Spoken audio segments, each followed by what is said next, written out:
Hey guys, welcome back. I hope you are having an amazing day. Let's get right into the stories. The first one is an entitled People Story. When my wife and I bought our cozy little house on Oak Street last year, we thought we'd found our perfect forever home.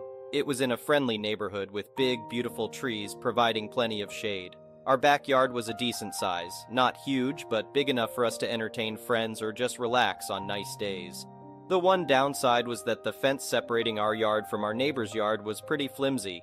It didn't provide much privacy, but we figured we could always replace it down the road. At first, the neighbor seemed perfectly nice. She introduced herself as Karen soon after we moved in. We exchanged pleasantries and went on with our lives. A few months after we moved in, I started to notice some odd noises coming from the other side of the fence. It sounded like hammering and sawing. I tried peeking through some cracks in the fence, but I couldn't quite make out what was happening. The noises continued sporadically over the next couple weeks. My wife joked that maybe our neighbor was building an addition to her house. I laughed it off, assuming it was just some ordinary backyard construction project. One Saturday morning, I was drinking coffee on our back deck when I heard those noises again. This time they were louder and more frequent. Curiosity got the best of me, so I walked over to the fence and called out, "Everything okay over there?" "Oh, yes, don't mind me," Karen yelled back cheerfully. "Just doing a little backyard upgrade." Her voice sounded closer than usual, but I thought nothing of it. I made a mental note to ask her about the project later. Later that afternoon, my wife and I were gardening when we heard Karen's back door slide open. Then we heard footsteps, followed by her voice. "Oh, hi, neighbors. Just wanted to let you know my new deck is finished. Wanna see?" Before we could respond, Karen appeared right before our eyes, on our side of the fence. Turns out she had built a huge wooden deck that extended from her backyard into ours. Not only that, but she had ripped out a section of our fence to create an opening. I was so shocked I couldn't even form words at first. My wife found her voice before I did. "Karen, what is this?" she asked in disbelief. "It's my new deck," Karen replied enthusiastically, stepping onto the wooden planks she had laid across our lawn. "It doubles my backyard space. Pretty smart idea, huh?" I finally snapped out of my shocked silence. "Karen, this is our property. You can't just build a deck on our property without permission." Karen waved her hand dismissively. "Oh, don't be silly. The property line was moved last month. This is all part of my yard now. But I don't mind sharing." Before I could protest, Karen pulled a framed document out of her back pocket and held it up proudly. "See? This survey from the city last month clearly shows my property line extends 10 feet farther than we originally thought, so really you're trespassing on my deck." I was flabbergasted. I knew for a fact the property line had not moved, and this random document she was flashing did not constitute legal proof of anything. But Karen seemed 100% convinced she was in the right.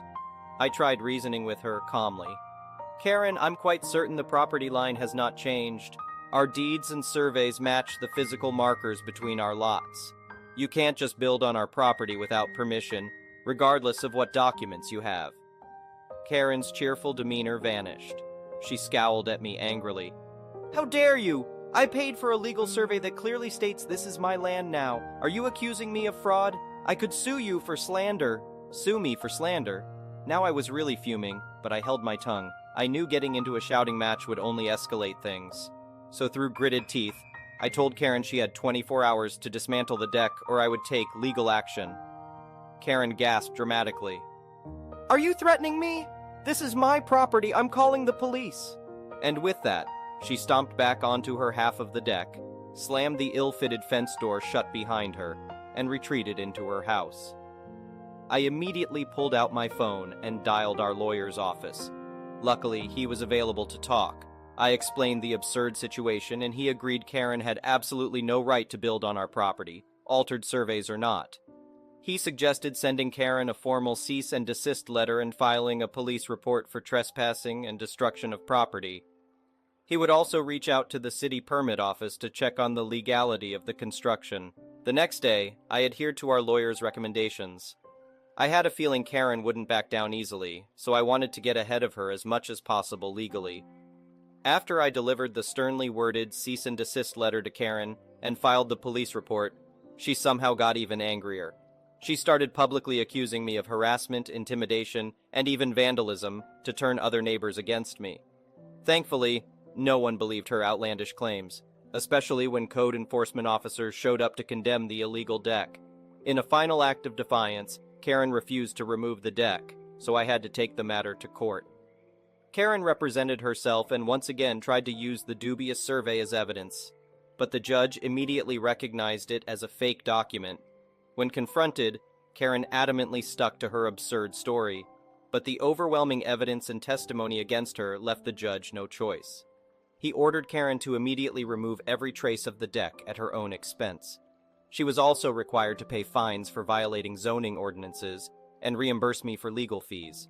Karen caused a huge scene, screaming about suing the judge and the entire court system. She had to be forcibly removed from the courtroom by security.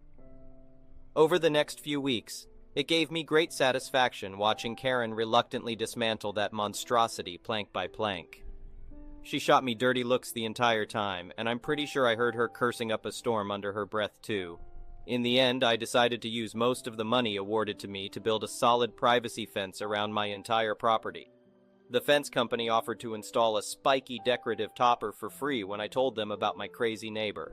I happily accepted. Karen still lives next door, but we haven't spoken since the day she stomped off her illegal deck for the last time. If looks could kill, though, I'm pretty sure I'd be dead 10 times over from her icy glares whenever we both happen to be outside. But at least now I have peace of mind knowing my property is protected from any more of her insane antics. This experience taught me to never again just assume a neighbor is harmless. From now on, I'll be sure to assert my rights at the first sign of trouble. Karen messed with the wrong person when she tried to steal part of my backyard. But thanks to a lot of time, money, and frustration, I feel confident I've seen the last of her nonsense. Our new fortress-like fence should keep her far, far away from what she seems to think is her land. But I know better, and now I can relax on my back deck with a clear view of exactly where my property ends and hers begins. The next one is a pro-revenge story. I used to do part-time volunteer work for a local park. It was pretty basic stuff, like picking up trash and light security, which was just making sure that people aren't damaging the park property or to report anything shady going on. This park was fairly big, and had a jungle gym in the back of it behind the wall of trees. One day I noticed that there were tire marks in the grass right where a turn out of the back is. It's fairly easy to make that turn and doesn't come out of nowhere or anything, so I don't know why someone would go through the grass. Also, keep in mind it was very muddy and cold, so the tire marks were pretty much cemented in after the grass was run over. I call my supervisor and they say that we will fix that area when it gets a little warmer out, which it was going to be later that week. A couple of days later, when I'm near the front of the park patrolling, I notice a minivan coming up from the back of the park. It goes right through the same area of the grass that was previously run over. I couldn't believe I just witnessed it happen. The turn doesn't come out of nowhere, and you can clearly see that going straight out will take you through the grass. I start jogging towards the van, waving my arms to get the driver's attention. She stops and rolls down her window, wearing thick sunglasses and looking at me confused at first. She also had 2 kids in the back. Entitled Mom. What, me? Excuse me, miss, I'm one of the park workers. You drove straight through the grass back there. With how muddy it is right there, the grass gets damaged very easily. Entitled Mom. Okay? She clearly didn't care and shocked me a bit that she didn't apologize about it. Me. Well, the grass is going to need to be put back down. I understand if it was a mistake, but please be more careful when coming out from the back. I can tell she's giving me a dirty look, even with her giant sunglasses covering most of her face. Entitled Mom. Whatever, she says rudely and drives out towards the entrance after I say thanks and back away from the van. Fast forward a couple of days, and my supervisor and I had finished flattening the dirt and putting down new seed for that area in the morning. I was pretty happy with how it turned out, and the grass would look better than it did before once it grew. Later that day, when I come back to patrol the park, I notice the same minivan in the back parking lot.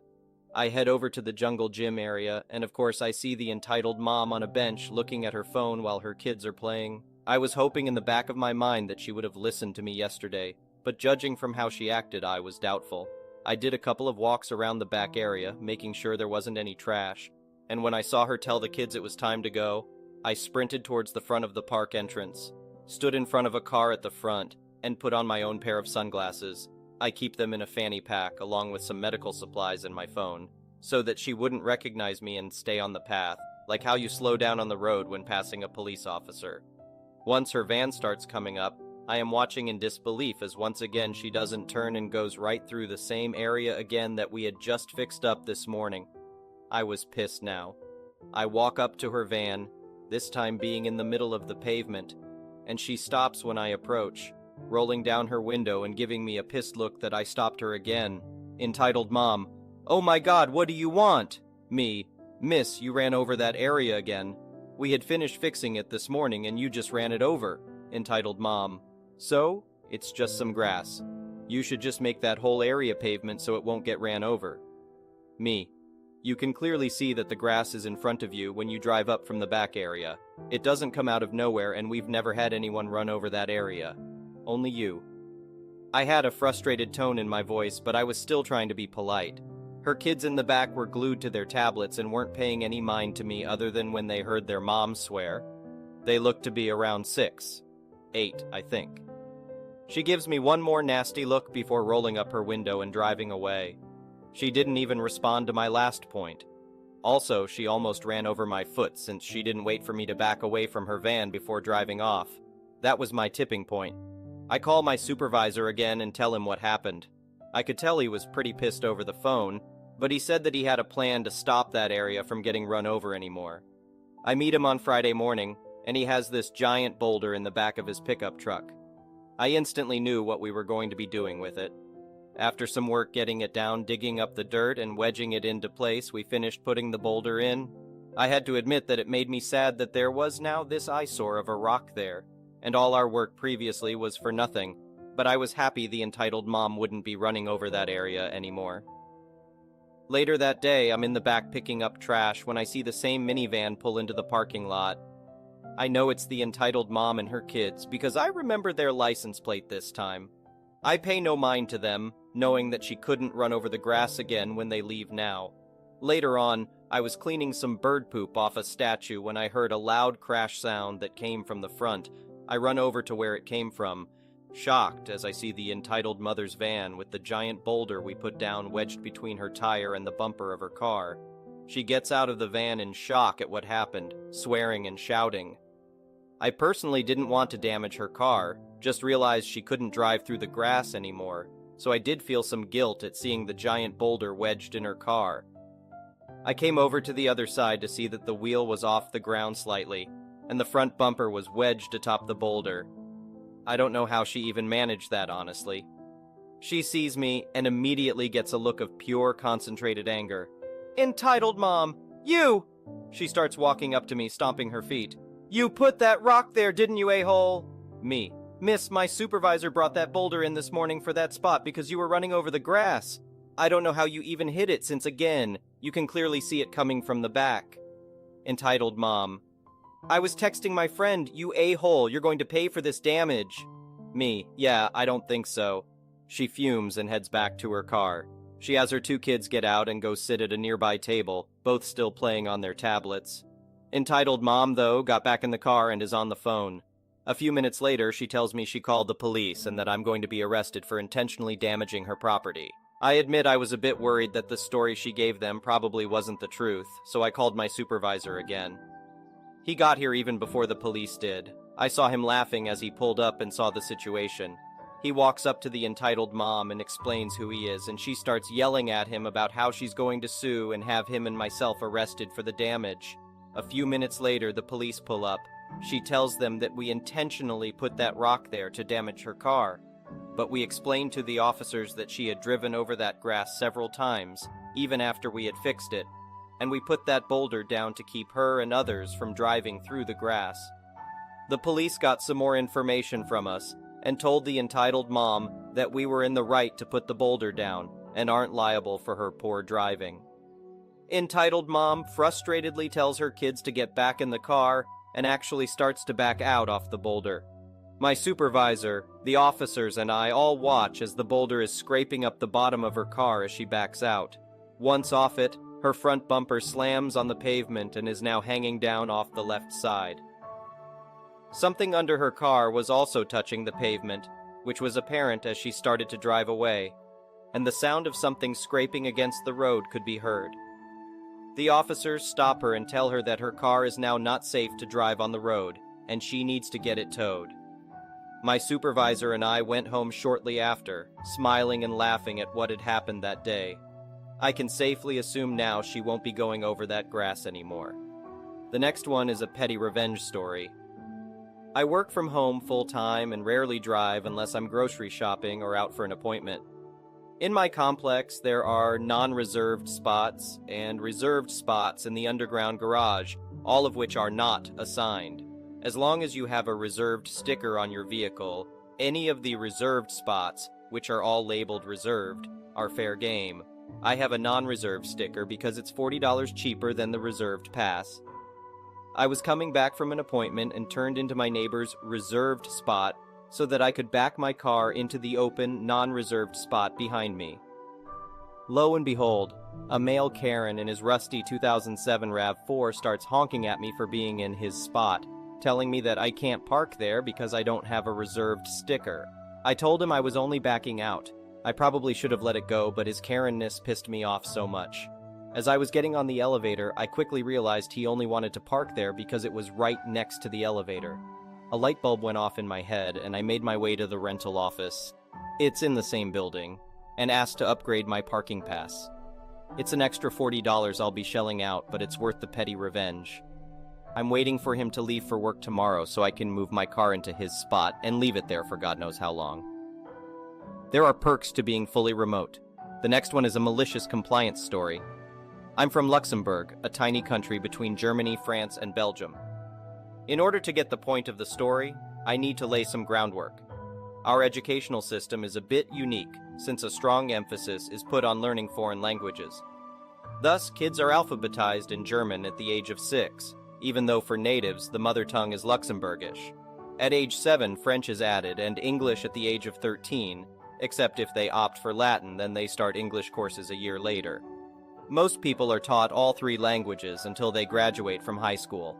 Another special thing about Luxembourg is that it only has one single university, and only for a couple of decades now.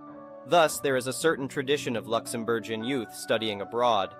A couple of friends of mine enrolled in Strasbourg University, one studying biology, the other law.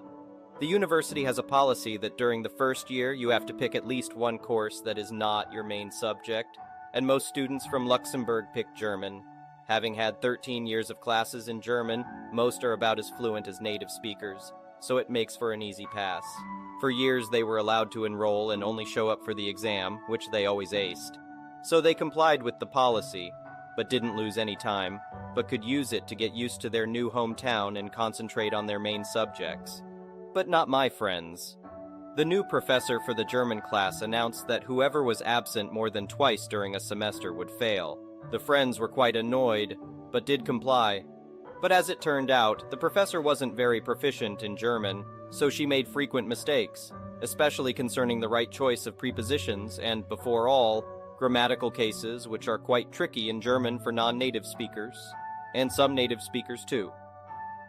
So the two friends had their fun raising their hand whenever they noticed a mistake, and corrected the professor, who after a couple of sessions grew very disgruntled. After a month of being corrected over and over again by 2 of her students, the mandatory presence was dropped again for students from Luxembourg. The next one is an entitled people story. My fiancé and I are thinking of spending Christmas in South Korea with his family. I met him when he was here on a student visa. He went back to his country and sadly, he was denied. So he's going for another interview in November, and if he fails that one, we're going to proceed with the K1 fiancé visa. We figured since my job gives me 5 months throughout the year of vacation time, I can visit South Korea quite often. Then, when he gets approved for the K1, he'll come back here within that time frame, and I know it's getting much shorter than it used to be. This is all things my parents know about, and they supported me in spending Christmas with him if his next visa gets denied. My fiancé has made it clear that he wants to cover all costs of my ticket when I travel to South Korea. He also might be working when I'll be there, which is December 22nd, 30th, or 31st. Unfortunately, since I have work, I can't be there longer, and that's the only vacation time I have for DEC. My fiancé might be working when I'm there, and we'll spend time together after he has work. And he'll be back home around 6:30 or 7 p.m. I don't care at all as long as we have time together. That's all that matters to me. It will also be a low-key, relaxing vacation, so we won't be doing anything too touristy. My mom knows I might be going and said I'm going to a country of people that don't celebrate Christmas. She also went on by saying she didn't know Christmas meant nothing to me, and if I go, then I'll ruin Christmas. I suggested to her that we can have a nice dinner before I go or when I come back. She complained it's not the same. Then okay, have nothing if that's what you want. I tried giving her a good backup option so we can still celebrate the holiday. She even told me that she told her friend I won't be here for Christmas, and her friend grabbed her arm and said, "No, not Christmas, she has to be here. I can't with the dramatics. It's not like my fiancé has family and she's the only one that matters. I feel so bad for his family who probably wants to see me." I even tried to mention that point to her and she said, "Well, Koreans aren't Christmas people, so it shouldn't matter to his parents." She then further manipulated the situation by saying that my fiancé needs to be more respectful towards me and my family because he should know how important Christmas is to them, and that she feels he's manipulating me into spending Christmas with him. She also said that he's so irrational with money, and she's worried about our future over the way he is with money. She even tried pushing me to suggest Europe to him instead because, to her, they celebrate Christmas there, and emphasized it's a waste of money to go to Korea, and I'll be jet-lagged when I come back. To that, I insist it's his money, and it's up to him and me where we want to celebrate Christmas. If I'm so jet-lagged, then I'll use one of my sick days, and I'm sure we'll have a relaxing vacation. It won't be too action-packed. I was talking to my dad the other day, and my mom overheard us talking. I was telling him that my fiancé's mom mentioned she wants me to come for Christmas no matter what. I told my dad that it's so nice to see how much she likes me. My mom said, "She needs to know Christmas is important to us." I said to her, "That means nothing. She's allowed to miss me." Then my mom said how Christmas is important, and she needs to make the exception for her. I told my mom she doesn't need to make any exception, and she's a very lovely woman, and she's allowed to want to see me. I just don't know what to do when it comes time, and if my fiancé and I end up having Christmas in Korea. Is my mom proving a point and I'm being oblivious? Or does my mom have no place to tell me what to do? Thank you for watching. I would really appreciate it if you could like the video and subscribe to our channel if you haven't already. We'll see you again tomorrow.